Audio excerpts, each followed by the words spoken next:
Mialatsiny raha misy ny adinko efa ela izay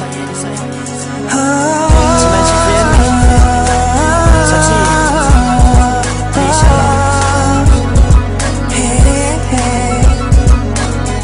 ny tenako aty fanisako mbolany mbola matsiaro anao tsy te hanadino anao maso mikipy te ahity le loko te hijery anao mbola matadidy anao mety ho resy ny andro fa ny tegna tsy andady satria mbola misy ny andro hany alalitrany tsy maintsy very na fa miandry ny fandrina mafana eo akaikinao hazavelanao rera na zay eritreritra kely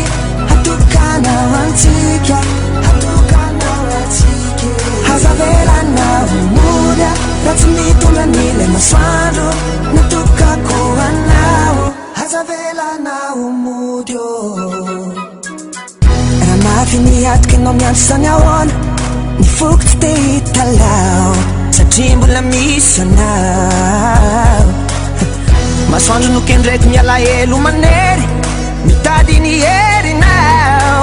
ao anatiko ao mety ho resy ny andro fa ny tegna tsy andady satria mbola misy miandro hany alalitrany tsy maintsy very na fa miandry ny fandrina mafana eo akaikinao